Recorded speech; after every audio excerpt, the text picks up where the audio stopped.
Salam sehat, bertemu dengan saya, Pendeta Dewi Gurki. Pada kesempatan ini, saya mau mengisahkan pengalaman yang sangat amazing, yang memberi kesan di dalam perjalanan kehidupan saya ketika saya terpapar positif COVID-19. Terima kasih untuk setiap kita yang sudah mendukung kami, yang berdoa, yang memotivasi, memberikan semangat. Tuhan memberkati kita semua. Tanggal 24 Desember jam 10 malam, saya ke bandara di Kalayang 2 untuk rapid test antigen. Karena tanggal 25 saya akan berangkat ke Medan bernatal dengan orang tua, Tigan dan anak-anak. Semua kami akan bertemu di Medan. Tanggal 25 Desember jam 10 kami ke bandara. Seperti biasa ikuti protokol kesehatan, check-in, semuanya lancar, semuanya baik, semuanya bagus, tanpa ada sesuatu yang mengkhawatirkan. Pesawat memang penuh, ya karena mungkin itu adalah hari Natal dan begitu banyak orang yang menggunakan transportasi pesawat. Tanggal 26 saya batuk terus, gatal-gatal di tenggorokan dan kemudian sudah demam. Saya pikir ini hanya batuk biasa dan demam biasa. Dan saya makan paracetamol, obat batuk. Batuknya tidak berhenti, demamnya naik turun terus. Nah, Pendeta Rudi, Karina, ya, dan keluarga yang merawat saya lah pada saat itu. Tanggal 29, saya semakin tidak tahan. Saya pikir, jangan-jangan DBD atau tipes. Kemudian tanggal 30 kami ke Prodia untuk lab untuk lihat DBD atau tipes. Ya udah, kalau gejalanya begini dan memang sudah hilang penciuman pada waktu itu, kita swab PCR aja gitu. Dan kita swab. Nah, nunggu hasil swab itu kan 2-3 hari. Jadi tanggal 2 kita ke Prodia ambil hasil. DBD nggak ada masalah, tipes nggak ada masalah, tapi ternyata swabnya positif. Akhirnya kita putuskan ini harus segera dibawa ke rumah sakit dan kita ke Murni Teguh, Medan dengan hasil swab PCR dari Prodia. Kita disambut di IGD dengan baik oleh semua tenaga kesehatan dan memang luar biasa banget. Pada saat itu kita langsung ditangani dengan baik dan saya langsung di CT scan paru karena batuk terus dan rupanya ada flek sudah di paru dan kemudian dikasih oksigen dan saya langsung diisolasi di rumah sakit Murni Teguh. Dan ruang isolasi itu kami ada 6 orang pada saat itu. Jadi saya masuk terakhir ya. Ada yang usia 65 tahun sudah hampir 3 minggu. Ada sudah 2 minggu dan ada anak SMA juga sudah 3 minggu. Ya. Jadi saya bergabung dengan mereka pada waktu itu. Sekitar tanggal 2 Januari jam-jam 6 ya, kita sudah dimasukkan di ruang isolasi. Pertama saya masuk di ruang isolasi itu jelas kaget karena tenaga kesehatan, perawatnya, dokternya semua sudah dengan pakaian astronot itu kan APD. Waduh, saya sudah membayangkan langsung tempat itu. Waduh, saya akan di sini berapa hari ya. Dan ruangan itu kita kan tidak punya lobi, langsung ruang tertutup yang hanya bisa keluar masuk tenaga kesehatan. Langsung pasang infus, masuk terus semua obat-obatan. Ya, pada hari pertama itu saya sangat-sangat bergumul. Tuhan, ini aduh, saya bilang gitu. Berapa hari saya harus di sini diisolasi? Tidak bertemu dengan keluarga, dengan siapapun. Rasanya tubuh ini melayang.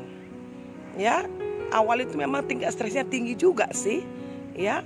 Tapi saya berusaha berdamai dengan keadaan. Saya berusaha menikmati keadaan itu. Dan yang saya ingat hanya keluarga, ingat Tigan, ingat anak-anak, ingat suami, jemaat.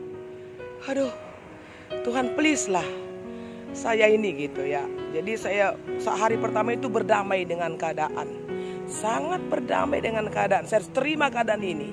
Saya terpapar positif COVID-19.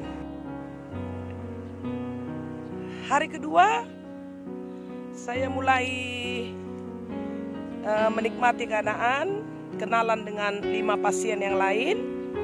Karena pada saat itu puji Tuhan, kita semua Kristen.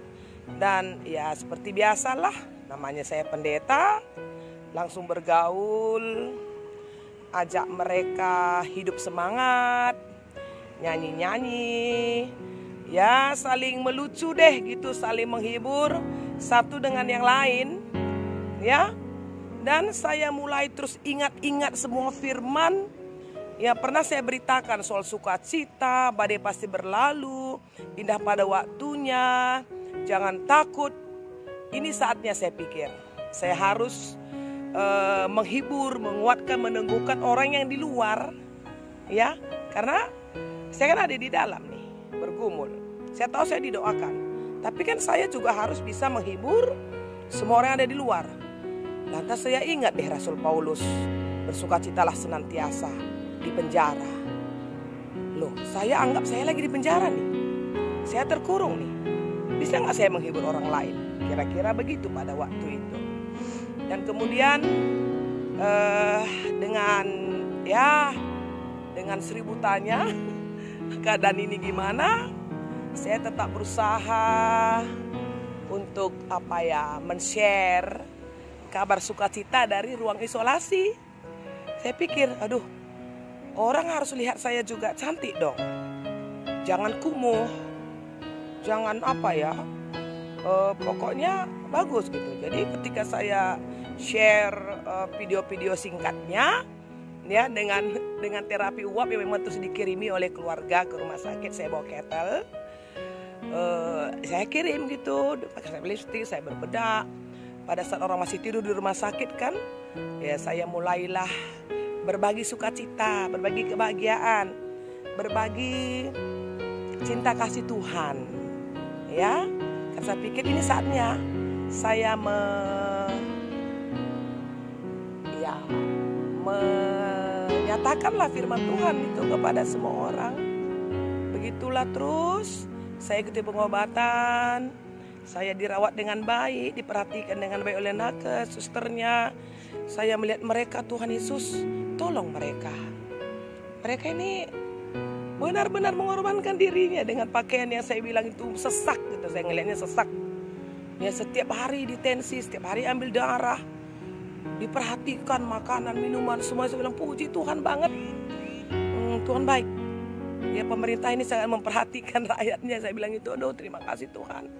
Berkati terus pemerintah kami, Bapak Jokowi, Kementerian Kesehatan, nakes, semuanya. Security di bawah kan harus selalu dari rumah dikirimi makanan kan, uap. Ya harus, ya pokoknya kita nggak sungut deh. Kita nggak mengeluh, pokoknya kita usahakan terus bagaimana juga membahagiakan para nakes, para security yang kirim makanan ke atas gitu ya, karena kan kita dilayani oleh mereka gitu. Dan dengan pasien yang lain kami kompak, kadang-kadang gak enak ya makanannya, dan kita go food. Makan apa kita hari ini? Nasi Padang. Makan apa kita hari ini? Misalnya gitu, oh kita makan pangsit dong. Terus itu pengen cipera, pendeta, saya suruh adik masak cipera, kirim cipera dek ke rumah sakit biar kami bisa makan.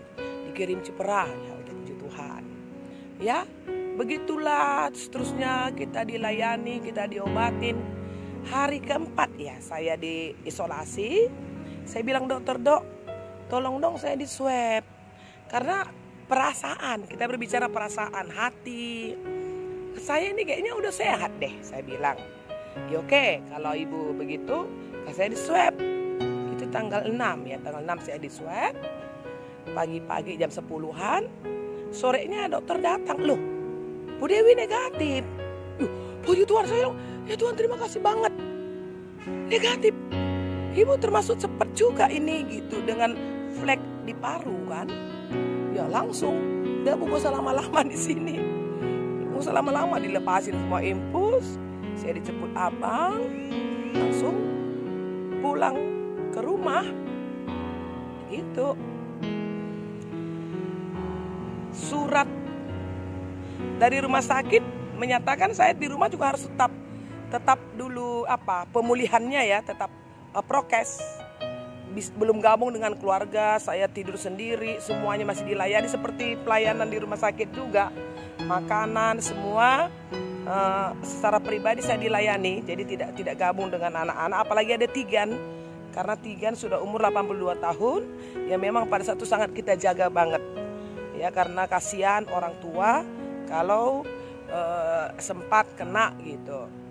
Memang hari pertama juga di rumah, memang efeknya nggak enak loh, karena COVID ini, badan ngilu, sakit semua, nafas masih capek deh gitu, sedikit bergerak aja capek.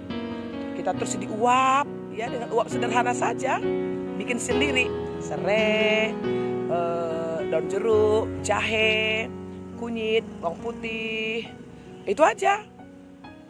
Tiap hari diuap, airnya diminum gitu kan. Dan rajin bersih-bersih diri deh, rajin bersih-bersih mulut, kira-kira gitu. Jangan ada lendir atau dahak, hidung dibersihkan selama di rumah. Makanan sehat, ya juga suplemen dari rumah sakit itu kan kita dikasih suplemen itu dibawa pulang kan. Jadi begitulah seterusnya.